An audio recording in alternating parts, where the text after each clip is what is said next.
Oi pessoal, meu nome é Jailson Bezerra e hoje vamos falar um pouco sobre vetores e sua relação com a física.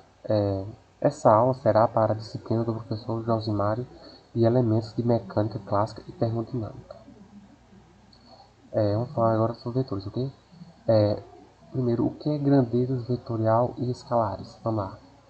O que é uma grandeza escalar? São aqueles que podem ser definidos apenas com um valor.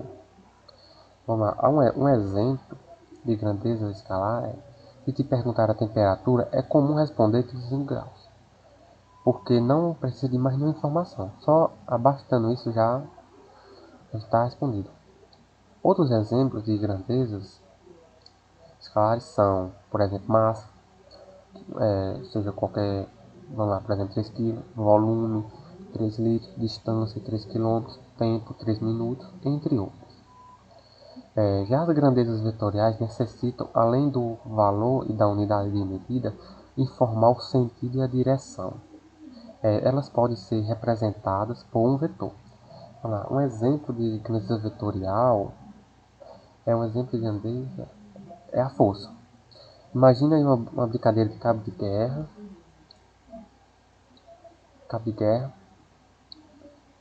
nessa imagem aí. Faz sentido dizer que o jogo acabou porque uma das pessoas puxou a corda com a força de 10 módulos, ok? Para sabermos qual lado ganhou, precisamos também informar em qual direção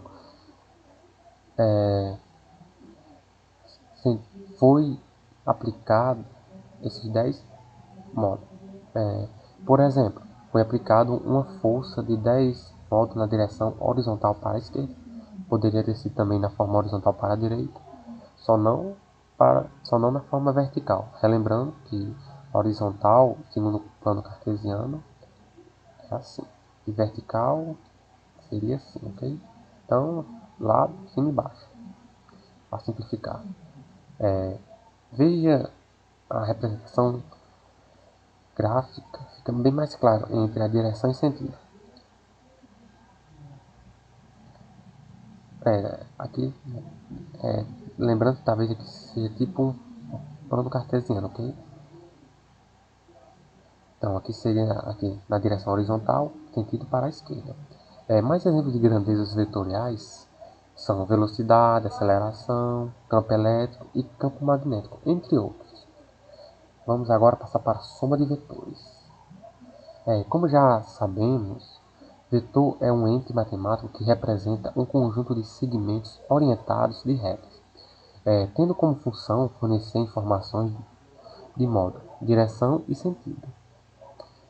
Vamos lá, vamos considerar dois vetores não nulos, quaisquer, vetor A e B, veja na primeira imagem. A partir da extremidade do vetor A, desenhamos um vetor igual ao vetor B. Agora, ligando a origem do primeiro com a extremidade do segundo vetor, obtemos o vetor, o que é denominado vetor soma, ou vetor resultante, de A e B, que estamos representando aqui pelo vetor de S. Relembrar um pouco que para ter a denominação de vetor é necessário ter essa setazinha em cima, ok? Podemos também indicar nessa imagem aqui, isto é, a partir da extremidade do vetor de B, desenhamos o vetor igual a A. O resultado que obteremos é o mesmo do anterior. Também é importante observar que, nesse caso, o comprimento do vetor S, que é o vetor da soma, não é igual à soma dos comprimentos do vetor A e B, mas sim o módulo da soma menor que o vetor de A mais o vetor de B. Vamos dar continuidade aqui sobre os vetores. Vamos agora falar um pouco sobre a regra do paralelogramo e regra do poligonal. Essas regras têm algumas especificações lá. Por exemplo, a regra do paralelogramo tem lá, primeiro, vamos lá. Vamos supor que temos dois vetores. Vamos juntar as origens dos vetores. O segundo, vamos traçar linha paralela a cada um dos vetores, formando um paralelogramo. E nem vocês podem ver aqui, pessoal. Por exemplo, aqui, ó, suponhamos que vai ao infinito até infinito, ok? Mas chegou aqui esse ponto. Terceiro, vamos somar a diagonal do paralelogramo. Então, a soma soma de vetores aqui não seria essa daqui, mas sim essa daqui. Isso, claro, aqui na regra do paralelogramo, ok?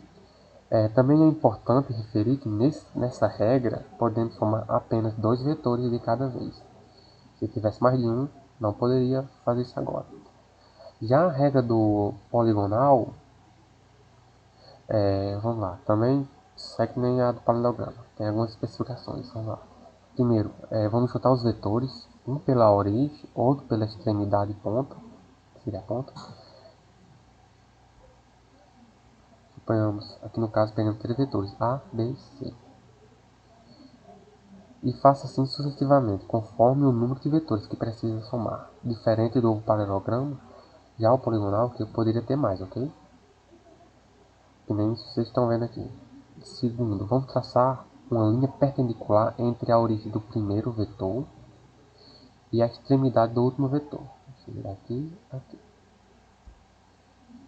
E agora, e agora sim, depois só somar uma linha perpendicular. No caso, seria nossa soma. Agora vamos sair agora da soma de vetores e vamos para alguns componentes de vetores. Vamos lá, para começar eu já vou falar da decomposição vetorial.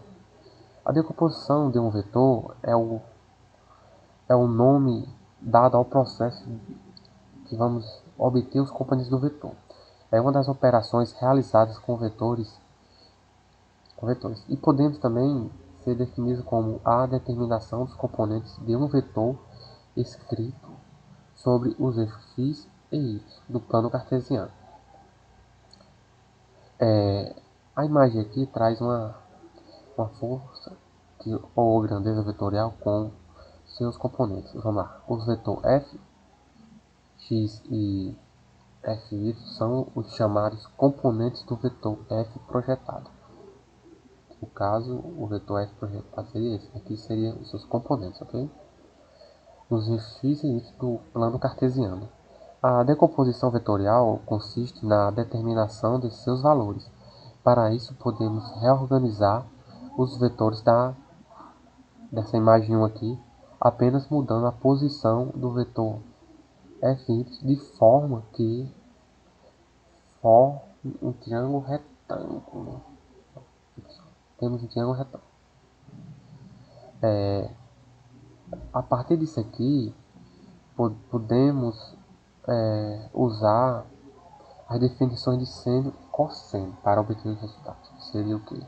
Seno igual ao cateto oposto sobre a hipotenusa e o cosseno que seria o cateto adjacente sobre a hipotenusa.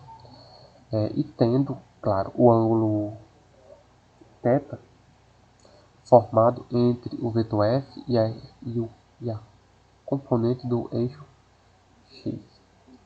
Então vamos ter o nosso seno de θ, que seria igual ao vetor f y sobre o vetor f, isso implica que ia ficar com o vetor f igual a f seno de θ. E também vamos ter o nosso cosseno de θ, que seria o nosso vetor fx sobre f, que iria implicar o nosso vetor x, ia ser igual ao f cosseno de θ. Também podemos escrever que o vetor f é a soma vetorial dos vetores f, x e fy. Sendo assim, como vocês viram anterior como a soma, podemos aplicar Pitágoras e iríamos chegar a esse resultado aqui. Bom, suponhamos que você já conhece Pitágoras, se não aplicar Pitágoras, iríamos aplicar elevar esse ao quadrado e esse 2 ao quadrado.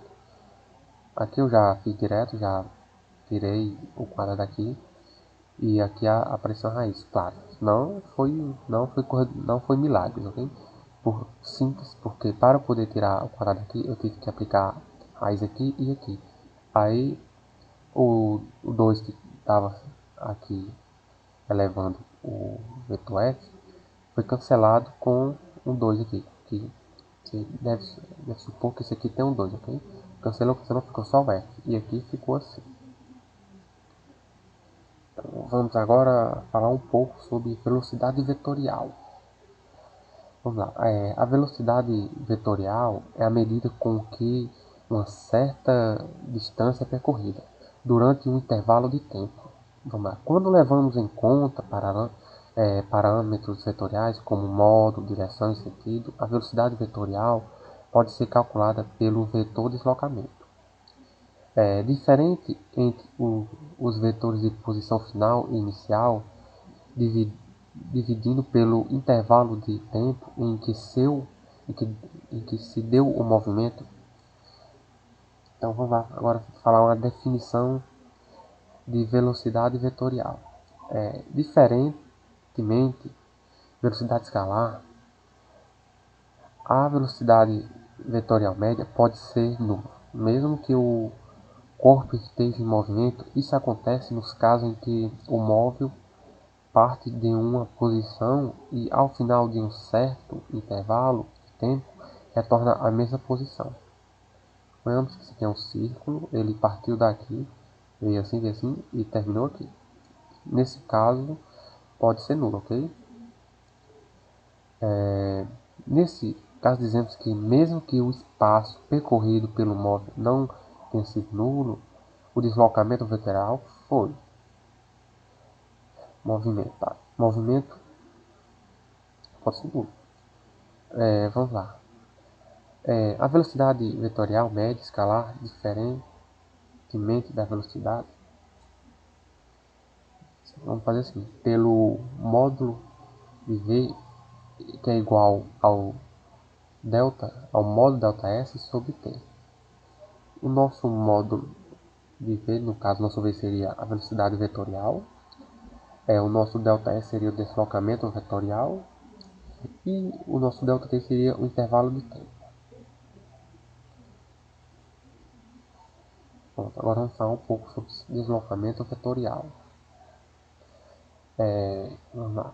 Chamamos de SF e S0. Está aqui o nosso SF e o nosso F0.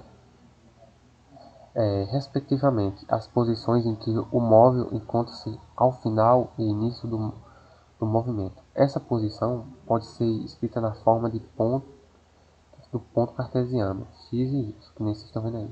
Para que possamos calcular o deslocamento vetorial, levando-se em conta a distância entre as coordenadas x e y de cada um dos pontos. Outra forma de escrever o vetor deslocamento e por meio do uso de vetores unitários, um vetor que aponta nas direções x, y ou z e que tem um módulo igual a 1.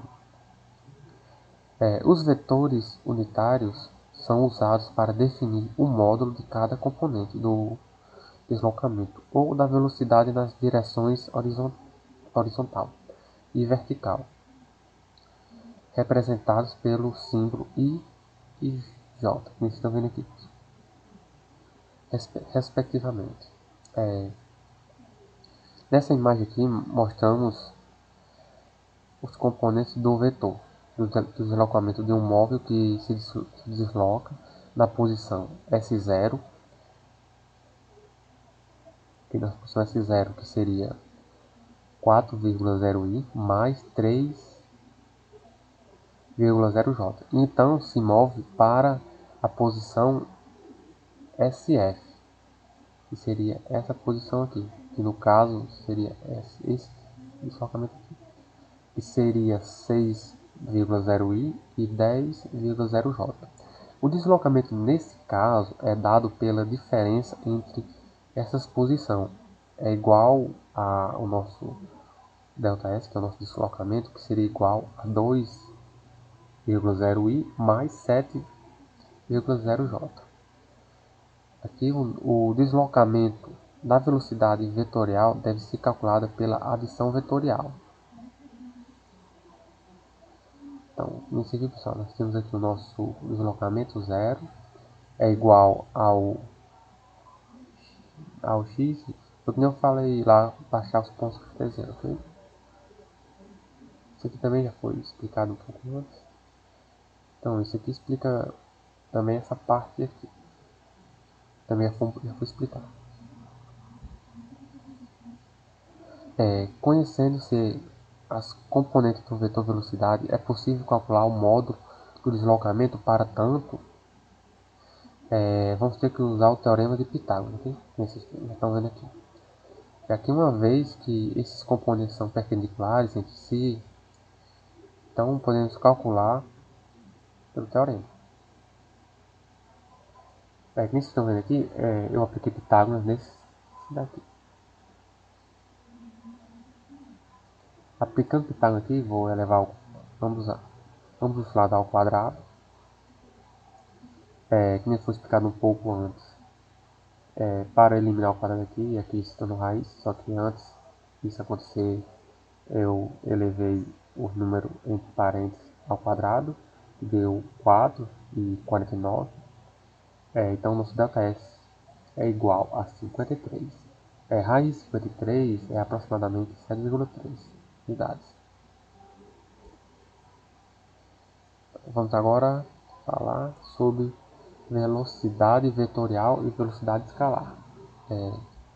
Como mencionando, a velocidade é uma grandeza vetorial, por isso é definido com base em seu módulo, direção e sentido. Toda velocidade é vetorial. Entretanto, grande parte dos livros didáticos usa o termo velocidade escalar para facilitar o estudo da cinemática. Para os estudantes do ensino médio, essa velocidade escalar é, na verdade, o módulo da velocidade vetorial de um móvel que se desloca ao longo de uma única direção do espaço. Vamos lá agora falar um pouco sobre velocidade vetorial média e instantânea. A velocidade vetorial média é a razão entre o deslocamento vetorial e o intervalo de tempo em que esse deslocamento ocorre. Quando calculamos a velocidade média, o resultado obtido não indica que ela foi mantida durante todo o trajeto, ok? Podendo ter sofrido variações ao longo do tempo. A velocidade instantânea, por sua vez, é definida para intervalos de tempo infinitesimais, ou seja, muito pequeno. A definição da velocidade vetorial instantânea remete à medida da velocidade em cada instante. Essa forma aqui explica um pouco melhor. Seria aqui um vetor instante, que seria igual ao nosso vetor ΔS sobre ΔT.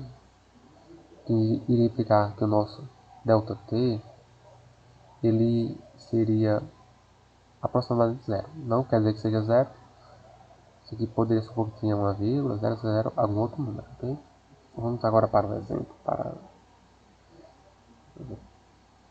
Para exemplo, o FAO. A localização de um lago em relação a uma caverna pré-histórica exige que se caminhe ácidos numa certa direção e a seguir 400 metros numa direção perpendicular à primeira. A distância em linha reta da caverna ao longo era em metros. Vamos lá. Aqui temos a alternativa A, 680 metros, alternativa B, 600, alternativa C, 540 metros, alternativa D, 520 metros e alternativa E, 500 metros. Então, vamos supor que temos isso aqui. Então, aqui seria o nosso 200. Desculpa aí pela caligrafia, porque é no mouse mesmo. Aqui seria o nosso 480. Então, vamos procurar isso aqui, ó. Aqui seria o nosso delta E. Que nem vocês viram anteriormente, aplicando Pitágoras. Então vamos lá. O exercício fala de dois deslocamentos perpendiculares, ok? Pronto. Para descobrir a distância entre os pontos finais e iniciais, devemos utilizar o teorema de Pitágoras. Então, vamos elevar ao quadrado esses lados aqui. E está sendo um pouco mais direto, já estou transferindo para cá. Isso ao quadrado aqui, que já passa a raiz aqui. Vamos somar, que vai dar esse resultado. E se eu pegasse e calculasse 200 ao quadrado, ia dar 40.000. E 480 ao quadrado ia dar 230.400. Somando vai dar 270.400. Aí, por incrível que pareça, a raiz desse número é 520 metros. Então, logo, vai ter a nossa alternativa D. Então, no gabaritozinho só bastava clicar aqui, ok? Mas é preciso ter essas contas aqui. Vamos lá, agora falar um pouco de aceleração escalar média. É dada por... Vamos lá, a aceleração escalar média é uma grandeza física que mede a variação da velocidade de um móvel em um determinado intervalo de tempo, que no caso nosso delta-t. A unidade de escala de aceleração no Sistema Internacional de Unidades é metros por segundo ao quadrado, ok? Para calcularmos a aceleração escalar média de um móvel, utilizamos a seguinte equação. Então, aqui, a fórmula da aceleração média, que vai ser o quê? Vai ser o nosso A, que é igual a ΔV sobre ΔT. O nosso A seria a nossa aceleração média. Alguns utilizam aqui AM, eu optei somente pelo A mesmo. E que nem foi dito um pouco antes, pelo Sistema Internacional de Unidades, utilizamos metros por segundo ao quadrado. O nosso ΔV seria a nossa avaliação de velocidades, que é com metros por segundo. E o nosso ΔT, o intervalo de tempo, que é segundo. Agora aqui vamos agora à forma da aceleração média detalhada. Porque normalmente vemos elas assim direto, mas o que é o nosso ΔV? O que é o nosso ΔT? Então, nosso ΔV que é a nossa velocidade final menos a nossa velocidade final. E o nosso T é o instante final menos o instante inicial. Desculpa se eu seria inicial, ok? Foi um erro de digitação. Então, vamos agora falar um pouco sobre aceleração vetorial média. Vamos lá. A aceleração vetorial média é dada por... Vamos lá. De uma maneira parecida, temos a possibilidade de definir a aceleração vetorial média. Vamos lá, vamos considerar que um móvel possui no instante T1 uma velocidade V1 e no instante T2 possui uma velocidade V2. A aceleração vetorial média é assim definida, ok? Aí vamos ter tipo essa formulazinha. Ó, nesse caso aqui seria nosso vetor AM, que seria igual ao nosso delta vetor V sobre delta T, que seria igual ao nosso V2 menos o V1 e o nosso T2 menos o T1. Então, talvez aqui tem aquele pouco antes. O nosso V1 seria essa daqui, o nosso V2 aqui. Então vai ser esse menos esse para chegar a essa conclusão aqui. Então podemos escrever que o nosso V2 mais parênteses menos o nosso vetor V1 delta, vetor, onde o nosso delta vetor V é igual ao nosso vetor V2 menos nosso vetor V1. A aceleração vetorial instantânea pode ser entendida como sendo uma aceleração vetorial média, quando o intervalo de tempo, ΔT, é infinitamente pequeno. Sempre que houver variações de velocidade vetorial, vetor V, haverá aceleração vetorial no vetor A.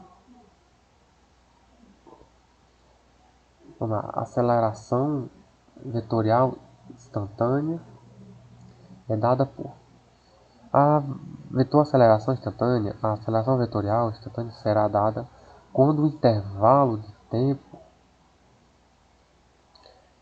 é zero. Então, nosso ΔT implica em zero. Vamos lá. Então, temos aqui nosso ΔT implicando em zero. Então, vai lá. Nosso vetor A é igual ao limite. Seria o nosso ΔT implicando a zero. O limite do nosso delta, nosso vetor A.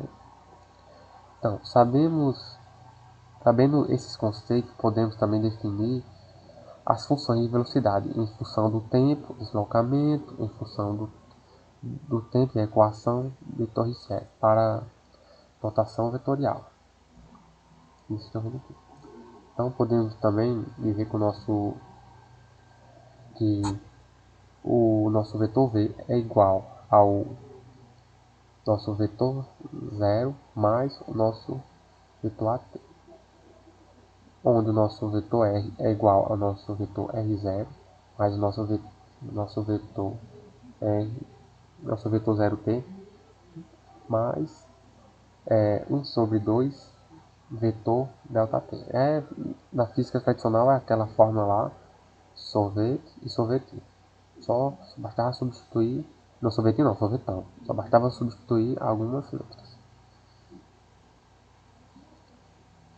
Então aí, no caso aqui, iria ficar o nosso vetor V2 ia ser igual ao nosso vetor 0 ao quadrado mais 2. Vetor A, delta, vetor R. Vamos lá. Algumas características de acelerações vetoriais. Aceleração vetorial, vimos que podemos variar em módulo, em direção, sendo assim, para facilitar a sua análise, a aceleração vetorial em um determinado ponto de uma trajetória. É decomposto em duas acelerações. Uma denominada aceleração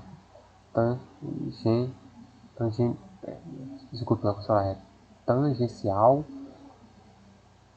A aceleração tangencial relaciona a variação do modo do vetor velocidade, e a outra, normal, a trajetorial, chamada de aceleração centrípeta, que está relacionada à variação da direção do vetor velocidade.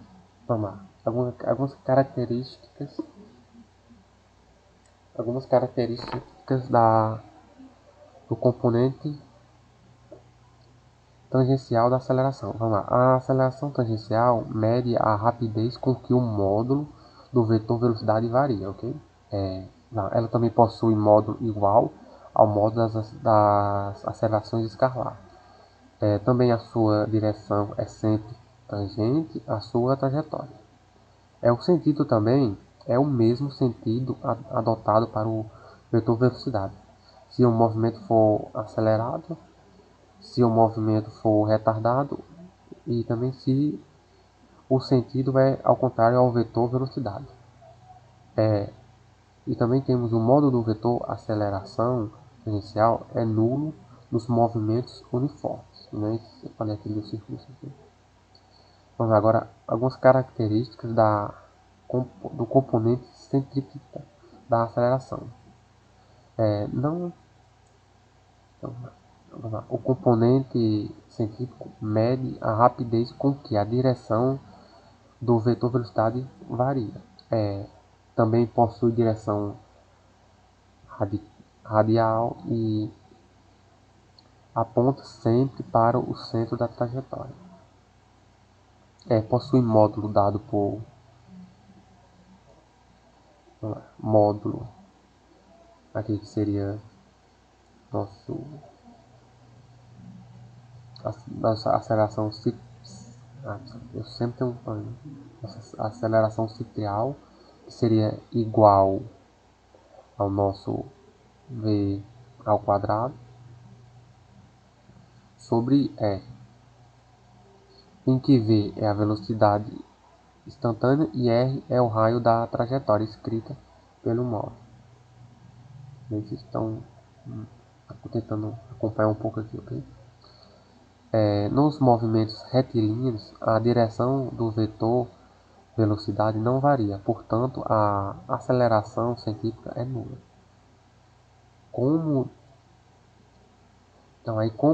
Vamos determinar o vetor aceleração? Temos esse gráfico aqui, ok?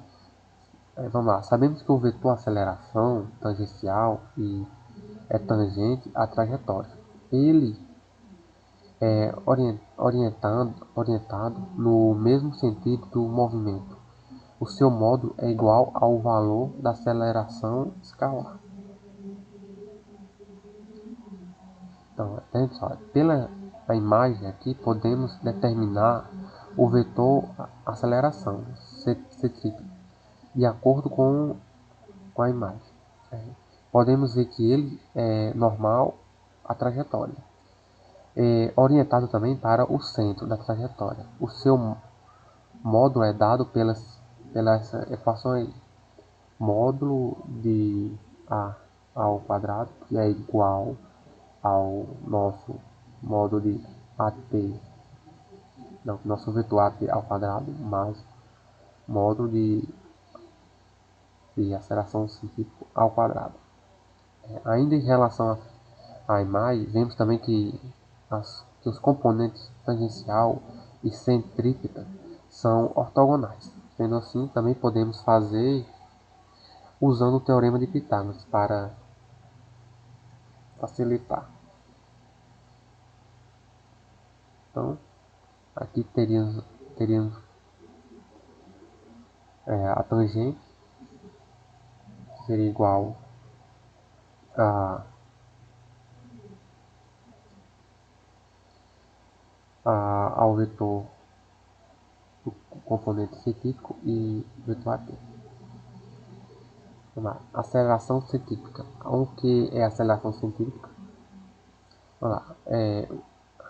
A aceleração científica é a representação por um vetor que aponta em direção ao centro de uma trajetória circular. Por tratar-se de uma aceleração, sua unidade de medida é dados por metros por segundo ao quadrado. Entretanto, diferente da aceleração média e da aceleração instantânea, a aceleração centrípeta não é caracterizada como uma variação de velocidade, mas sim como uma variação na direção e no sentido da velocidade. O vetor da aceleração centrípeta é tangente à trajetória do corpo. Além disso, é perpendicular à direção da velocidade escalar. Também chamado de velocidade tangencial. Mesmo nos casos em que um móvel descreve um movimento circular e uniforme, ou seja, como velocidade, ângulo constante, há acelerações centrípetas. Logo, todo movimento que ocorre em trajetórias circulares e acelerações. A aceleração centrípeta é também diretamente proporcional à velocidade tangencial do móvel, elevando ao quadro e inversamente proporcional ao raio da curva. Vamos lá, tem uma formulazinha que ajuda. Existe mais de uma forma usada para calcular a aceleração centrípeta. Vamos conhecer aqui uma. Vamos lá, a aceleração centrípeta também é igual a V, que é igual AV ao quadrado sobre R. E também essa outra forma também, eu acho que eu falei um pouco anterior, o V é velocidade, o R de raio, que é o raio da curva. Também tem essa outra fórmula, que é a aceleração científica, que pode ser calculada em termos da velocidade do ângulo de ômega. Então, por exemplo, se fosse um ângulo de ômega,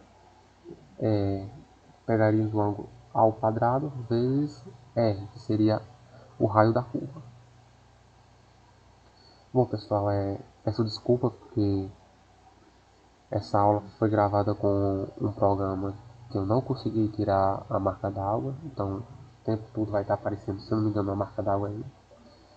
Peço desculpa também por, por algumas gafes. No meu caso é normal, o Josmar já me conhece, meus colegas também.